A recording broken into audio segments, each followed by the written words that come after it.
আলাইকুম।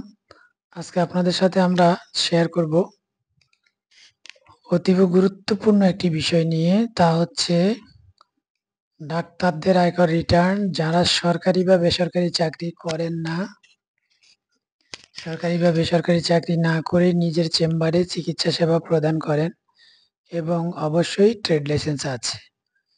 এটা বিজনেসের আওতায় পড়বে, তাই ট্রেড লাইসেন্স ছাড়া বৈধভাবে আপনি ব্যবসা করতে পারবেন না, এটা স্বাভাবিক বিষয়।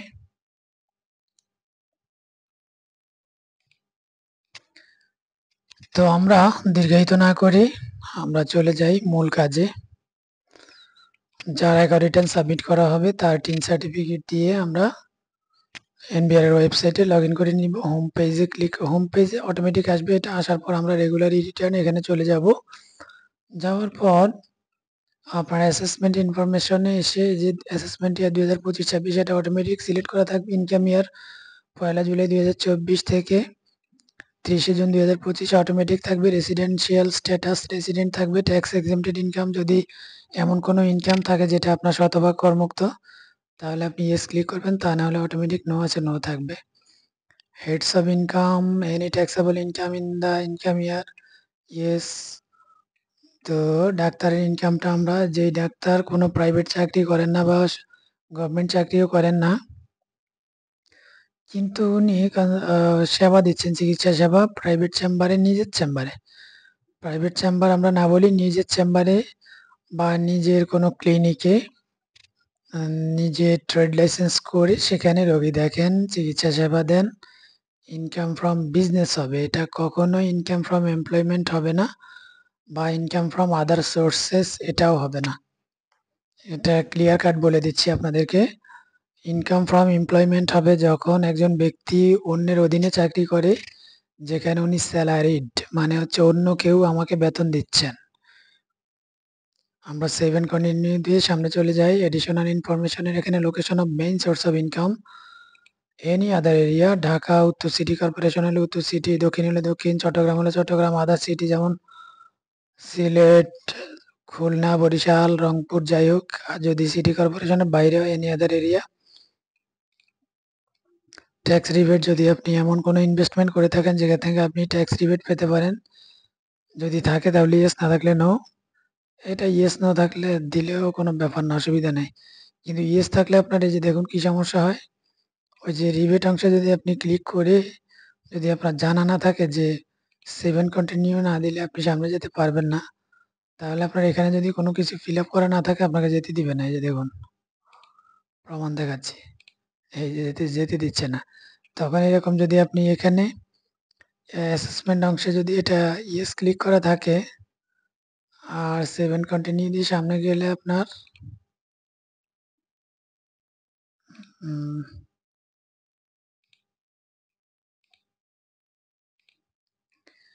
ট্যাক্স রিবেট যদি ইয়েস থাকে তাহলে সামনে গেলে রিবেট অংশটা আসবে।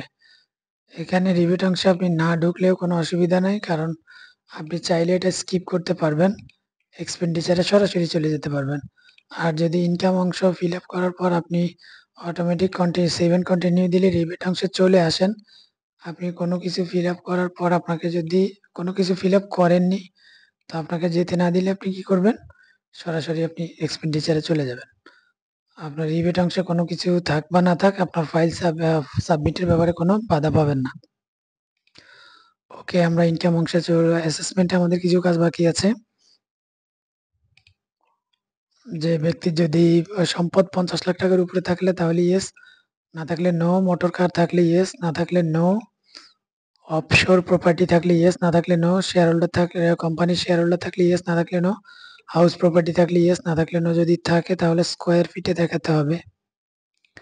হাউস প্রপার্টি যে area of house property square ফিটে দেখাতে হবে। সেভ এন্ড কন্টিনিউ দিয়ে আমরা সামনে চলে যাই। Income from business. আচ্ছা, বিজনেস ক্যাটাগরির এখানে এলে আমরা কি কি দেখি, regular business and professional income, business or profession subject to minimum tax, tobacco business, এটা তো হবেই না। Product of tea or rubber, এটাও হবে না। Certain source of agro business হবে না। স্পেশাল বিজনেস ইনকাম, এটাও হবে না। Income subject to reduced tax rebate, এটাও হবে না। দেখি আমরা স্পেশাল বিজনেস ইনকামে কি আছে।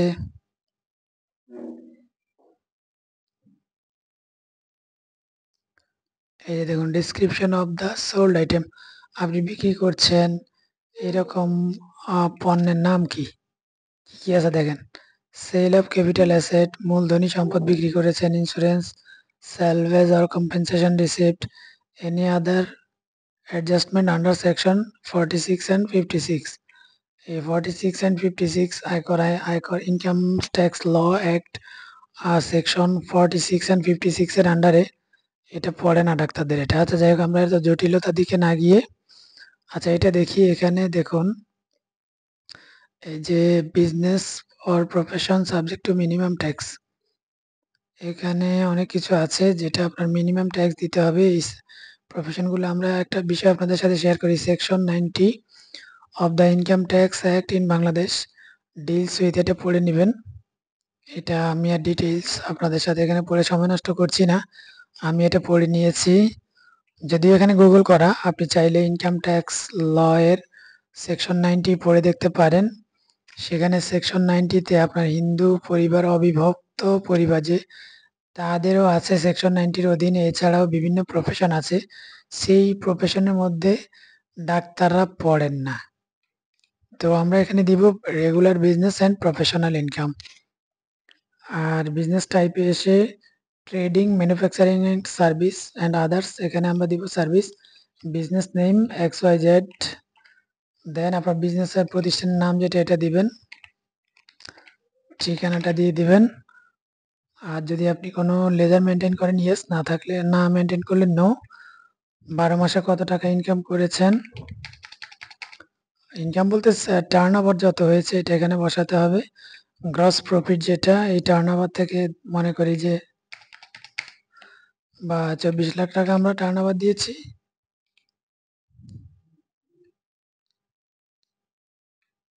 12 লক্ষ টাকা গ্রস প্রফিট। এখান থেকে খরচ মনে করি যে আমরা 4 লাখ টাকা গ্রস, জেনারেল আর অ্যাডমিনিস্ট্রেটিভ মানে নানান ধরনের খরচ। আর নিট প্রফিট এখানে কত, 8 লাখ। 7 কন্টিনিউ দিয়ে আমরা সামনে চলে যাই।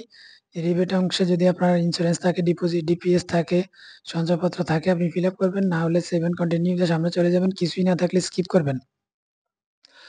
এক্সপেন্ডিচার অংশে এখানে এসে আপনার অত্যাবশ্যকীয় খরচ, খাওয়ার খরচ এটা বসাবেন। এই ঘরে হচ্ছে আপনার যদি ভাড়া বাড়িতে থাকেন খরচ।